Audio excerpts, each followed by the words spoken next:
نوجوانوں کو، اپنے بچوں کو، آؤٹ آف اسکول چلڈرن کو تعلیم دیں تو ان کے اندر شعور ہوگا. اگر خواتین کو ایجوکیشن دیں تو یقیناً شدت پسندی کے اندر جو ہے کمی آئے گی. لیکن بات یہ ہے کہ کیا ہم نے اپنے وسائل ان شعبوں کے اندر اسی طریقے سے ایلوکیٹ کر رہے ہیں؟ کیا ملک واقعی پراسپر کر رہا ہے؟ انہوں نے جب پراسپیرٹی کی اور اکنامک ڈیولپمنٹ کی بات کی تو ایگریکلچر کی بات بھی کی. لیکن کیا ہماری ایگریکلچر کی پالیسیز ایسی ہیں؟ مجھے افسوس کے ساتھ کہنا پڑ رہا ہے اسپیکر صاحب کہ ہماری ایگریکلچر کی پالیسیز ایسی ہیں کہ 2024 سے ایک چیلنجنگ وقت ہمارے اوپر آیا ہے. پہلے گندم امپورٹ ہو گئی جس کی وجہ سے جو ڈومیسٹک گروورز ہیں وہ اپنے جو ہے وہ بیسک جو انویسٹمنٹ ہے وہ بھی ریکور نہیں کر سکے. اس کے بعد جو ہے کلائمیٹ چینج کا ایشو آیا اور کپاس کے اوپر مجھے نہیں سمجھ میں آیا کہ کون یہ پالیسیز بناتا ہے کہ ڈومیسٹک پروڈکشن کے اوپر 18% جو ہے وہ سیلز ٹیکس ہے جس کی وجہ سے امپورٹ کو جو ہے ترجیح مل رہی ہے, امپورٹ سستی پڑ رہی ہے اور ڈومیسٹک پروڈکشن جو ہے وہ ضائع جا رہی ہے. اسی طریقے سے اب اگر ہم دیکھیں ابھی سپورٹ پرائز گندم سے جو ہے وڈرا ہو گئی تو کس طریقے سے جو ہے وہ ایکسپینسز جو ہے وہ ریکور ہوں گے. جب حکومت جو ہے کھاد کی, بیج کی, انپٹس کی, فرٹیلائزرز اور جو ہے فیول کی پرائز ریگولیٹ کرنے میں ناکام ہے تو پھر کس طریقے سے ہم جو ہے گاؤں دیہاتوں میں ترقی کریں گے, کس طریقے سے ہم آگے لے کے چلیں گے. صدر مملکت نے محرومیوں کو کم کرنے کی بات کی تو پھر انہوں نے کینالز کے اوپر بھی بہت اہم بات کی کہ ایسی کینالز جو کہ ایک صوبے کے ہرے بھرے کھیتوں کو بنجر کر دے, وہ ایسی کینالز پہ کی اجازت نہیں ہو سکتی. ایسی کینال کے لیے ہم تسلیم نہیں کر سکتے.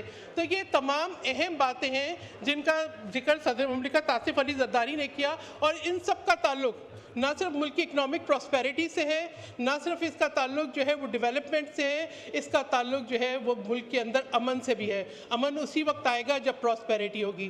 صدر مملکت نے ایک اور اہم بات جو کی وہ سی پیک کی گوادر پورٹ کی. جب سی پیک اور گوادر پورٹ کا ذکر آئے گا تو بلوچستان کا ذکر آئے گا.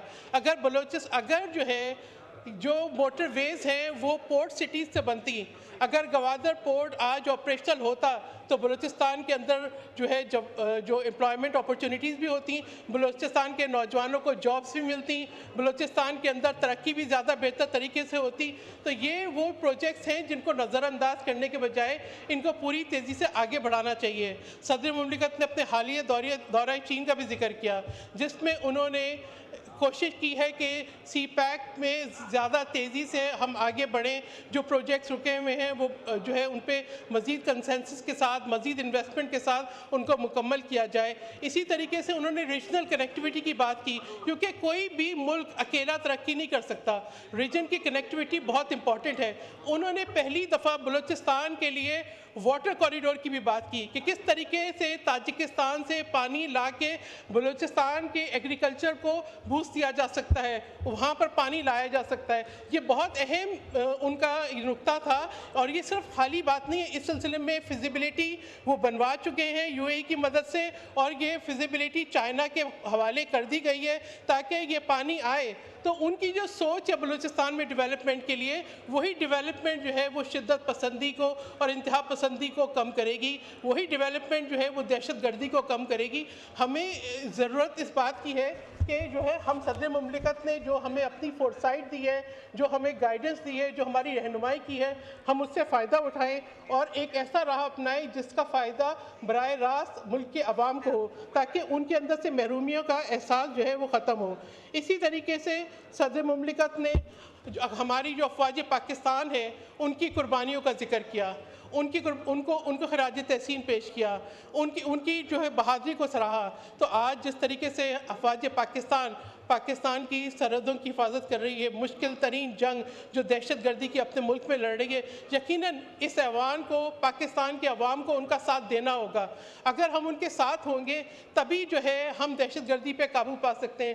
ضرورت اس بات کی ہے کہ سیاسی معاملات کا سیاسی حل نکالا جائے, بااختیار بنائے جائے سیاسی قیادت کو، تاکہ وہ سیاسی طور پہ انگیج کریں، تاکہ جو ہے بلوچستان کا جو مسئلہ ہے وہ سیاسی انگیجمنٹ کے ذریعے اس کا حل نکلے۔ اس کے ساتھ ساتھ سیکیورٹی فورسز جو ہیں وہ اپنی جو کارروائیاں ہیں دہشت گردی کو ختم کرنے کے لیے وہ کریں۔ جب اکٹھے ملیں گے تبھی ملک سے جو ہے وہ دہشت گردی ختم ہوگی۔ بالکل جیسے کہ چیئرمین بلاول بھٹو زرداری نے بھی کہا کہ نیشنل ایکشن پلان کو فعال کرنے کی ضرورت ہے، بلکہ نیشنل ایکشن پلان 2 کی ضرورت ہے، کیونکہ جب نیشنل ایکشن پلان بنا تھا تو وہ اس وقت مذہبی انتہا پسندی کے لیے تھا، لیکن اب ہم دیکھ رہے ہیں کہ بہت سارے دوسرے عوامل بھی ہیں۔ یقیناً بلوچستان میں انسرجنسی بھی ہے، وہاں پہ ٹیررزم کی مختلف صورتحال ہے، تو ہمیں اس ایوان کو ایک دفعہ پھر بیٹھنا ہوگا، اپنے اختلافات بھلا کے اور کنسنسس کے ساتھ نیشنل ایکشن پلان 2 پہ عمل کرنا ہوگا۔ اور ہمیں یقین ہے کہ اگر سیاسی قیادت بیٹھ جائے مل کے، ایک ارادہ کر لے، تو پھر پورے ملک کے اندر سے دہشت گردی کو ختم کیا جا سکتا ہے۔ لیکن کیا ہم اس بات کے لیے تیار ہیں؟ یہ ایک بہت اہم سوال ہے اور بہت ضروری سوال ہے۔ آخر میں یقیناً میں جب صدر مملکت کی بات کروں گی تو میں یہ کہوں گی کہ انہوں نے نہ صرف جو ہے وہ جمہوریت کو بحال رکھا ہے، بلکہ میں یہ سمجھتی ہوں کہ جس طریقے سے انہوں نے آئین کو بحال کیا، جس طریقے سے جمہوریت کو استحکام دیا، جس طریقے سے اپنے اختیارات اس ایوان کو دیے، تو میں یہ کہتی ہوں کہ جو ہے اور اس ایوان کی طرف سے بھی کہ وہ محسن جمہوریت ہیں۔ انہوں نے نہ صرف وہ محسن جمہوریت ہیں بلکہ ان کے اندر یہ صلاحیت ہے کہ پاکستان کو ترقی اور پراسپیرٹی کی راہ پہ گامزن کریں۔